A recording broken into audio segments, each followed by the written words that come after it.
Dear future me, it's past you, and I just want to talk. This week marks 6 years since you lost Jesse. 6 whole years. Forgive past you. This video won't have a message. It won't make you feel good. It's really only about Jesse. How you lost him, his memory, and your memory of him as of now. You remember the church car wash where you and him were popping brandy with your wet towels.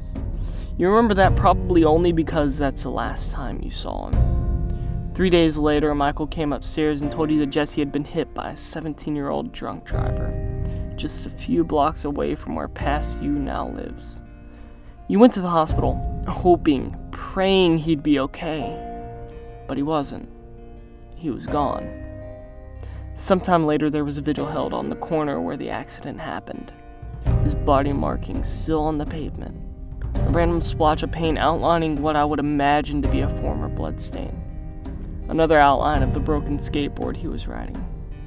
You could see the horrors of the night playing in your head, a terrifying scene that you would never actually watch, which only served to make it all the more gruesome. A cross was staked into the yard on the street corner to signify where he had passed. It became a beacon that you held on to. The only memory of your friend outside of pictures that would persist. There was no grave to visit, no memorial to stop by. So instead, every year you visited that corner. When you graduated, you came to mourn the fact that he wouldn't be graduating at all. You came to say that you were sorry.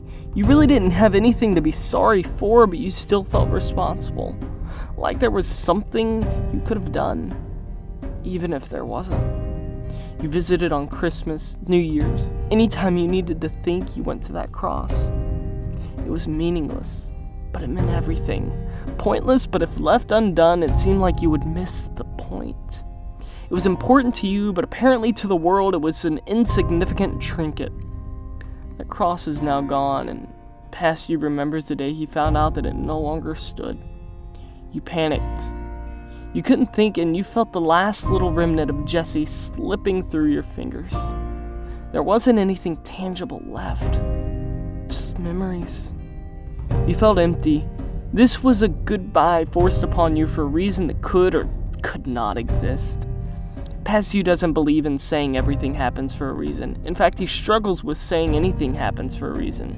But maybe that cross being taken away was what needed to happen in order for you to move on. It's taken 6 years. 6 whole years for you to finally write about him.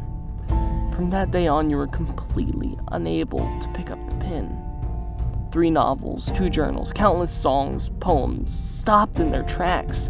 Slowly things trickled back, but never your ability to write about Jesse. Until today. Unfortunately, you've noticed the further and further you get from that point in time, the harder it is for you to remember the details of the last time you saw him. The smiles you had, the jokes you made, the times you spent together, and even that little handshake y'all did together.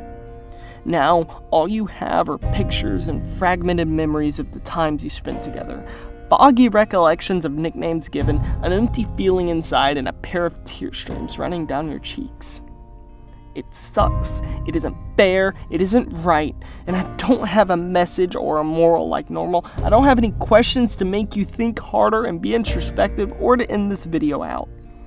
All I have is a small and simple request. Remember Jesse. Don't forget him.